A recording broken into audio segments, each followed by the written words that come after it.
जैसे ही चौथे दौर के चुनावी शोर का आगाज हुआ, सियासी फिजा में एक नया शोर गूंजने लगा। वो शोर है अंबानी और अदानी के नाम का। देश के दो सबसे टॉप लीडर, एक नरेंद्र मोदी, दूसरे राहुल गांधी, एक बार फिर से आमने सामने आ गए हैं। शुरुआत प्रधानमंत्री नरेंद्र मोदी के उस बयान से हुई जिसमें उन्होंने अदानी और अंबानी का नाम देते हुए राहुल गांधी को जमकर घेरा।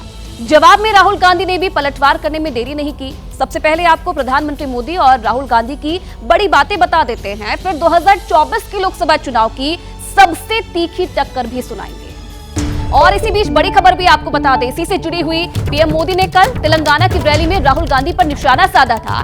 पीएम मोदी ने कहा कि कांग्रेस के शहजादे बताए कि कितना माल उठाया है और ये भी बताए कि अदानी अंबानी से क्या सौदा हुआ है, काले धन के कितने बोरे भरकर पैसे लिए हैं। प्रधानमंत्री ने निशाना साधा और इसी का पलटवार करते हुए राहुल गांधी ने कहा तुरंत सीबीआई ईडी से जांच कराए मोदी। राहुल ने मोदी से पूछा ये आपका पर्सनल एक्सपीरियंस है क्या? तो बार पलटवार प्रधानमंत्री नरेंद्र मोदी और राहुल गांधी के बीच।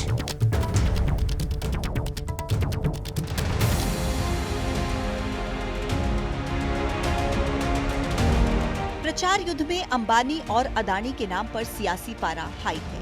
अंबानी अदानी वाली लड़ाई अब टेम्पो पर आई है। 3 चरणों का मतदान संपन्न हो चुका है। अब चौथे दौर का प्रचार युद्ध तेज है। लेकिन इस बीच चुनावी फिजा में अंबानी और अदानी के नाम पर नया मुद्दा तैरने लगा। तेलंगाना में चुनावी प्रचार के मंच से जैसे ही प्रधानमंत्री मोदी ने कांग्रेस पर हमला बोला तो राहुल गांधी ने सोशल मीडिया प्लेटफॉर्म एक्स के जरिए पलटवार किया। तो प्रधानमंत्री नरेंद्र मोदी का वो बयान आपने सुना जिस पर उन्होंने कहा कि अदानी अंबानी से क्या सौदा हुआ है राहुल गांधी का। प्रधानमंत्री ने निशाना साधा राहुल गांधी पर और बयान भी आपने सुना। काले धन के कितने बोरे भरकर पैसे लिए हैं कांग्रेस ने, ये आरोप लगाया उन्होंने और अदानी और अंबानी का नाम लिया। और इस पर पलटवार करते हुए राहुल तुरंत बोले सीबीआई ईडी से इसकी जांच करानी चाहिए। ये आपको पर्सनल एक्सपीरियंस है क्या? प्रधानमंत्री से सवाल भी पूछा राहुल गांधी ने कि क्या ये आपको पर्सनल एक्सपीरियंस है? अगर ऐसा है तो सीबीआई और ईडी से इस पूरे मामले की जांच करवाई जाए। प्रधानमंत्री ने कहा था कि शहजादे ने कितना माल उठाया है, अदानी का नाम के जिक्र किया, अंबानी के नाम का जिक्र किया, कहा कि क्या सौदा हुआ है, कितने बोरे भरकर पैसे लिए गए हैं। और इसी का पलटवार करते हुए राहुल गांधी ने भी एक वीडियो जारी किया जिसमें उन्होंने कहा कि अगर ऐसा है तो सीबीआई और ईडी से इस पूरे मामले की आप जांच करा लीजिए। और ये भी पूछा कि क्या ये आपका पर्सनल एक्सपीरियंस है, क्या आप अपने पर्सनल एक्सपीरियंस से ऐसा पूछ रहे हैं? जरा ये शहजादे घोषित करें कि चुनाव में ये अंबानी अडानी से कितना माल उठाया है, काले धन के कितने बोरे भर करके रुपये मारे हैं, क्या टेम्पो भर करके नोटे कांग्रेस के लिए पहुंची है क्या सौदा हुआ है? आपने रातों रात अंबानी अडानी इनको गाली देना बंद कर दिया। नॉर्मली आप बंद कमरों में अदानी जी अंबानी जी की बात करते हो, पहली बार आपने पब्लिक में अदानी अदानी अंबानी बोला। और आपको यह भी मालूम कि ये टेम्पो में पैसा देते हैं, क्या ये आपका पर्सनल एक्सपीरियंस है क्या? एक काम कीजिए, सीबीआई ईडी को इनके पास भेजिए ना, पूरी जानकारी करिए, इंक्वायरी कराइए, जल्दी से जल्दी कराइए, घबराइए मत मोदी जी। अब देखिए प्रधानमंत्री नरेंद्र मोदी यहीं पर नहीं रुके। राहुल गांधी पर पीएम मोदी ने एक और तीखा अटैक किया है। पीएम ने कहा कि राहुल गांधी ने अंबानी अदानी को गाली देना बंद कर दिया है। 5 साल से ये अंबानी अदानी का नाम जप रहे थे, प्रधानमंत्री ने जिक्र किया। और जवाब में राहुल गांधी ने कहा कि पीएम मोदी ने 22 अरबपति बनाए हैं, कांग्रेस करोड़ों लखपति बनाएगी। 5 साल से एक ही माला जपते थे, 5 उद्योगपति, 5 उद्योगपति, 5 उद्योगपति। फिर धीरे धीरे कहने लगे अंबानी अडानी, अंबानी अडानी, अंबानी अडानी। 5 साल से। लेकिन जब से चुनाव घोषित हुआ है, इन्होंने अंबानी अडानी को गाली देना बंद कर दिया। मैं देश को फिर से दोहरा के कह रहा हूं, जितना पैसा नरेंद्र मोदी जी ने इनको दिया है ना, उतना ही पैसा हम हिंदुस्तान के गरीब लोगों को देने जा रहे हैं। महालक्ष्मी योजना, पहली नौकरी पक्की योजना, इन योजनाओं के माध्यम से करोड़ों लाखपति बनाएंगे हम। इन्होंने 22 अरबपति बनाए हैं, हम करोड़ों लाखपति बनाएंगे। मेरे पीछे जो आप वीडियो देख रहे हैं वो ईवीएम कैप्चरिंग की लाइव स्ट्रीमिंग का फुटेज है। जी हां, सही सुन रहे हैं आप, ईवीएम कैप्चरिंग। गुजरात में लोकसभा चुनाव खत्म हो चुका है, लेकिन वोटिंग के बाद एक हैरान करने वाला मामला सामने आया है जो कई सवाल खड़े कर रहा है। गुजरात की दाहोद लोकसभा सीट पर महिसागर जिले में बीजेपी नेता के बेटे पर बूथ कैप्चरिंग का आरोप लगा है। ईवीएम के साथ सोशल मीडिया पर लाइव वीडियो भी बनाया गया है और इसके बाद अब कांग्रेस रीपोलिंग की मांग कर रही है।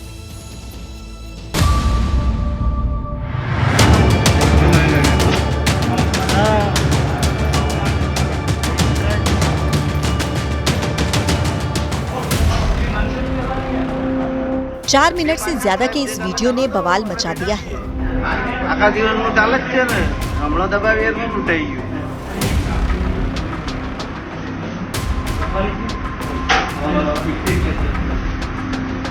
ચાલવા તો આવી રીતના ના ચાલે, બીજેપી જ ચાલે। सोशल मीडिया पर लाइव स्ट्रीमिंग चल रही है। ये वीडियो लोकसभा चुनाव के दौरान वोटिंग का है। वीडियो में दिख रहे इस शख्स का नाम विजय भाभोर है, जो गुजरात में बीजेपी नेता का बेटा है।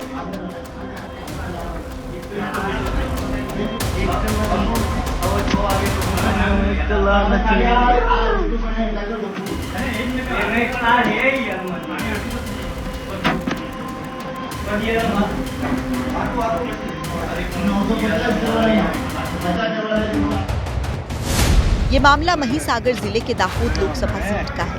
वीडियो में आरोपी विजय के साथ उसका साथी भी मौजूद है।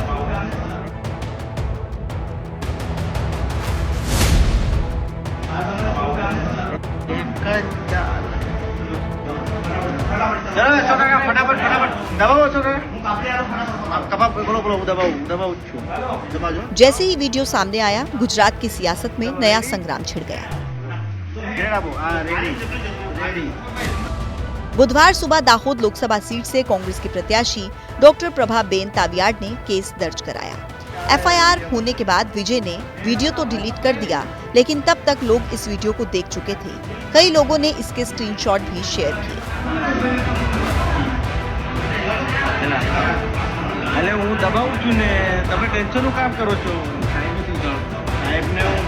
ये वीडियो जो है वो सही है या गलत है, उसको उसकी जांच करने के लिए हम लोग प्रयास कर रहे हैं। हम जो भी फैक्ट्स हमारे सामने है वो इलेक्शन कमीशन को भेज देंगे और उसके बाद में दोबारा मतदान जो होता है वो कराने का हक जो है वो इलेक्शन कमीशन का है।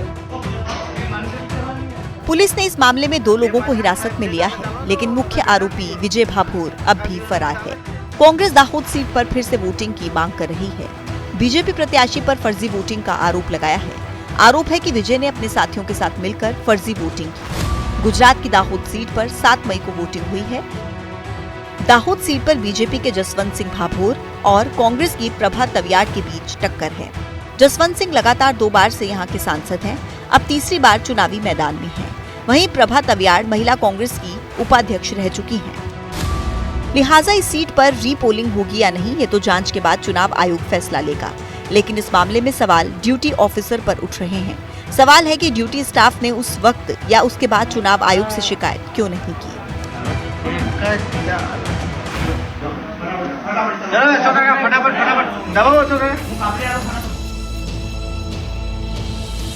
और चलिए इसी बीच एयर इंडिया फ्लाइट से जुड़ी एक बड़ी खबर आपको बता दें। एयरलाइंस के 25 कर्मचारी बर्खास्त कर दिए गए हैं। काम पर नहीं आने के कारण ये बर्खास्त किए गए। तो 25 कर्मचारी एयर इंडिया एयरलाइंस के हैं जिन्हें बर्खास्त कर दिया गया है। बताया जा रहा है कि काम पर नहीं आए, जिसके चलते इन्हें बर्खास्त कर दिया गया।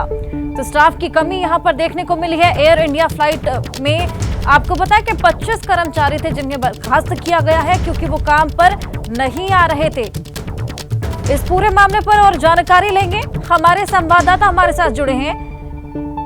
काम पर नहीं आने के कारण यहाँ पर 25 कर्मचारी को बर्खास्त किया गया है और बताया जा रहा है कि स्टाफ की कमी भी काफी ज्यादा हो गई थी।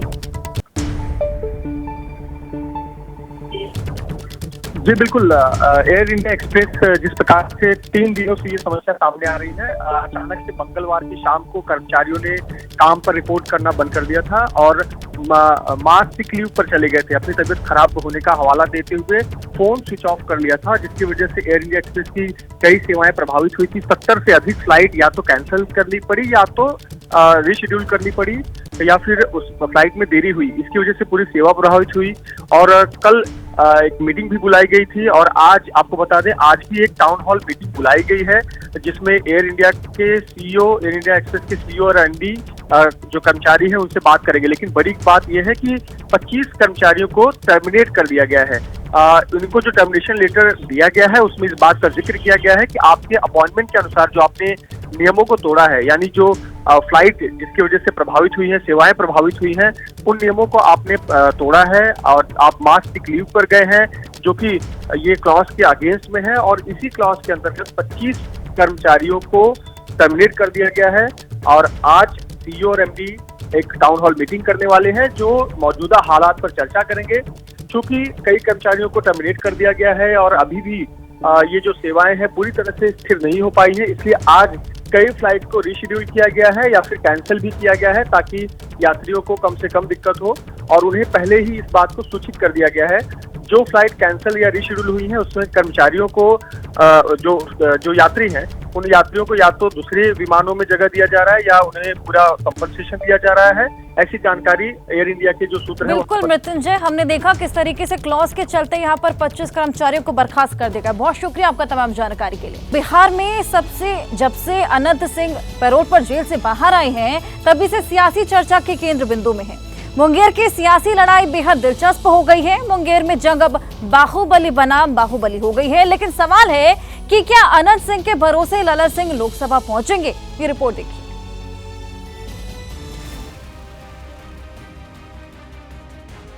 छोटे सरकार मोकामा का डॉन अनंत सिंह, जो इस वक्त बिहार में सबसे ज्यादा चर्चा में है, और अब मुंगेर लोकसभा सीट से जेडीयू उम्मीदवार ललन सिंह भी अनंत सिंह का खूब गुणगान कर रहे हैं।